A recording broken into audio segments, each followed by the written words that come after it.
Okay, we're going into John chapter 1, verse by verse. We just finished with John the Baptist, and he is the forerunner and the announcer of Jesus Christ, the Word, the life, the light of men. And now we go back to verse 10 of John chapter 1. This has got so much in it, it behooves one to study it in detail and master it so that you can testify to people the gospel and the Trinity, eternal life, the light, the life, the eternality and the humanity of Christ.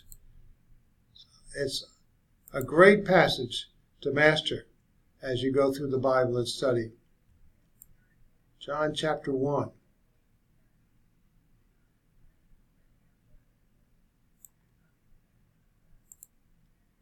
We're going to go to 10, or verse 9. Verse 9. John the Baptist, and then we jump back to the light, the life, the Word.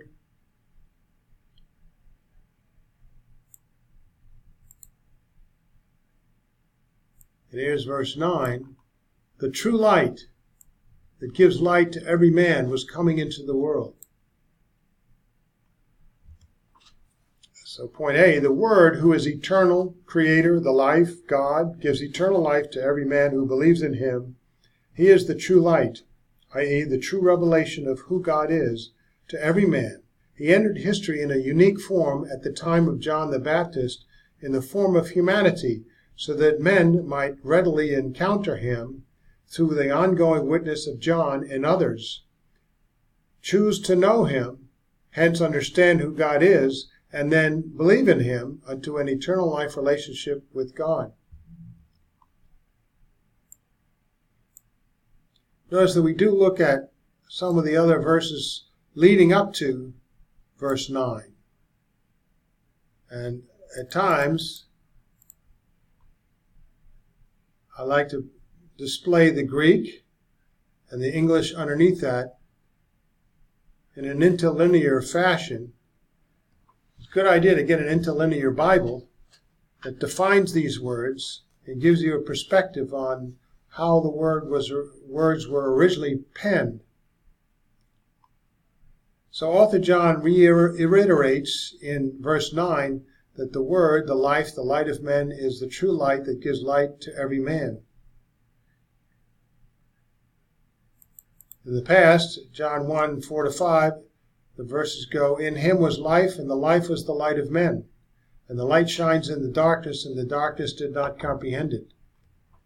So although the light, the Word, the life, Creator, God, is eternal and hence has always been omnipresent in the world, and although the Word was declared by author John as being the light of men from the beginning of time and creation, when men were created, from which time he has been shining his light of revelation about himself upon the darkened minds of men, while they chose not to comprehend him. Author John, that's John 1, 4-5. Author John declares in John 1, 9 that the light was coming into the world in the sense of making a unique appearance in the world in history, evidently having the form of humanity.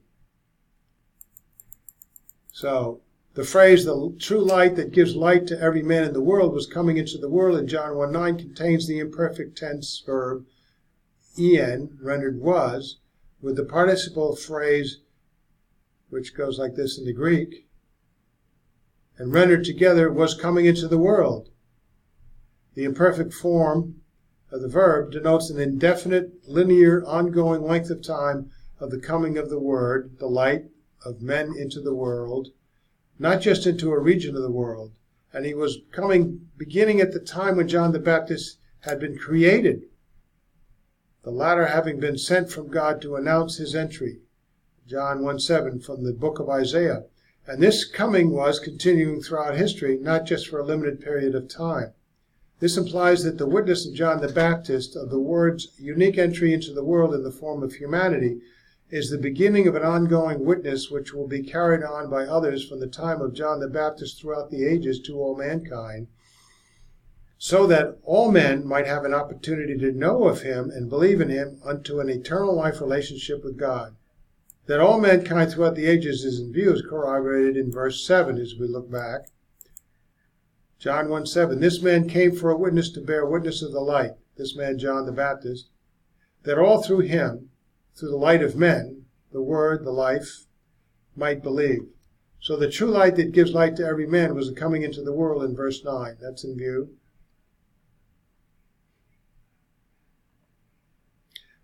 Notice that the phrase true light implies that there are false lights that lead to untruths which pervaded man's thinking, especially relative to God and life and eternal life.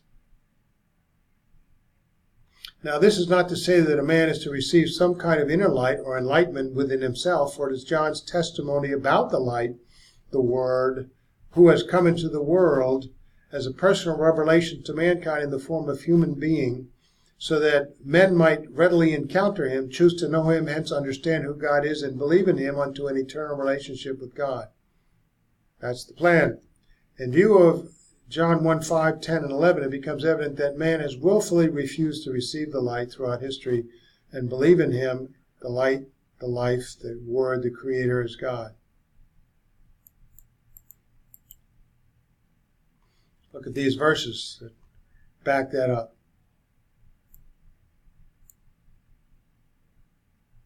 Did not receive him. Even on his own people did not believe in him. So, verse 10, in the world he was, and the world through him was made, and the world did not know him. Notice how well the repetition of these important points is made, woven through this passage so that you don't miss it.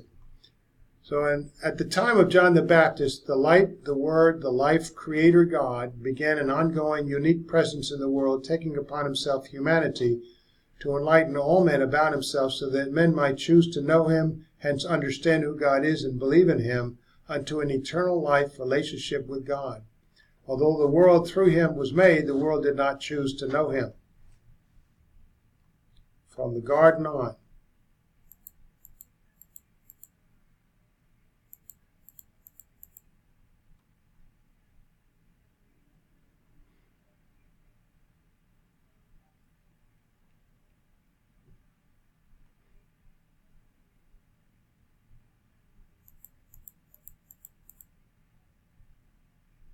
Now, there were individuals who did receive him, largely not of his own particular people.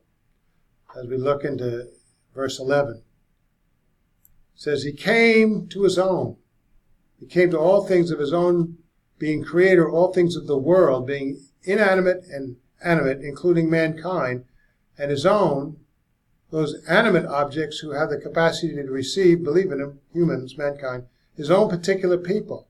Specifically, the people of Israel did not receive him.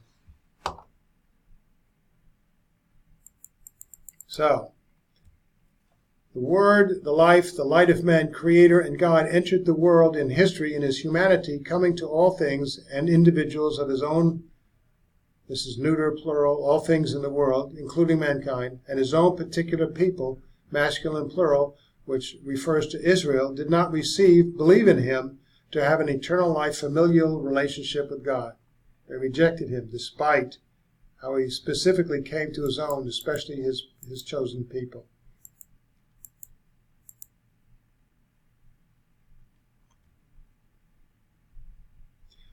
Now, the Greek words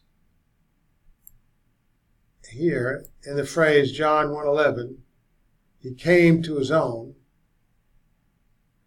is a neuter plural adjective for noun with a definite article. It refers to those things in the world of his own, both inanimate and animate, to which the Word, the true light, in his perfect form of humanity became and came into the world at the time of John the Baptist. So this phrase, being plural and neuter, has in view all the things, inanimate and animate, including all the peoples, all creation of the whole world, which the Word, the life, the light as Creator and God is his own, hence the neuter gender. This phrase cannot refer solely to his own particular people or nation Israel, because the latter would require the masculine plural form this adjective in order to refer to just a plurality of people. Note that the Greek word laos, which means people, is masculine. So,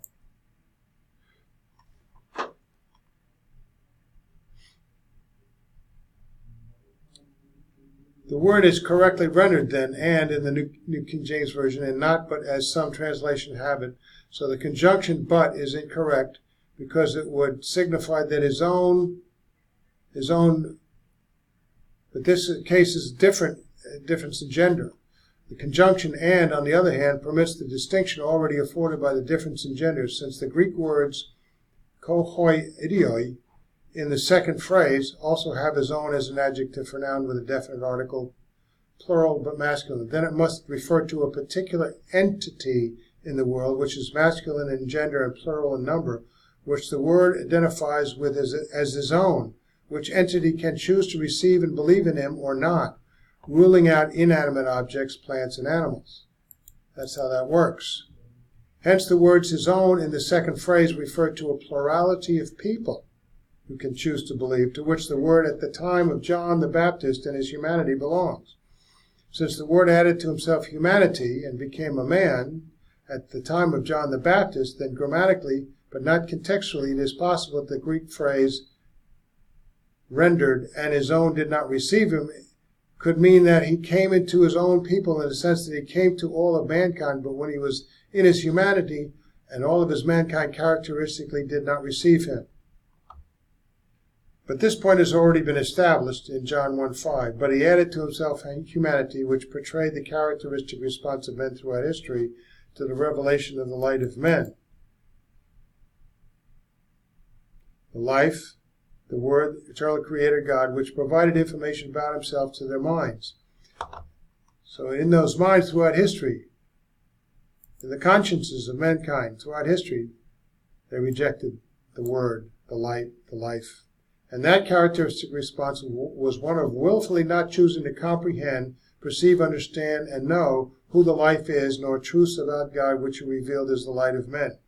So the souls of men were characterized as darkened, sinful and rebellious toward the light, unwilling to choose to comprehend his revelation to them throughout the ages. Men were characteristically estranged from God from the beginning of creation, before he added to himself humanity. Since John verse 1:5 has already established that all of humanity throughout history has characteristically not received the word in verse 5, and since the context in 11b is after he, the word, added to himself humanity, then a particular group of his own people out of the entire pool of humanity must be in view, a group which he is particularly a part of, even born into in the sense of his humanity, namely Israel. That's how we get Israel is in view. And Israel characteristically did not receive the word when he was in his humanity. Although the Greek word for people is masculine, singular, the Greek word idioi, which refers to a plurality of individuals, people, which are his own, his particular people, refers to Israel. You can read that carefully, and that's why we come to the interpretive conclusion that his own people, Israel, did not receive him.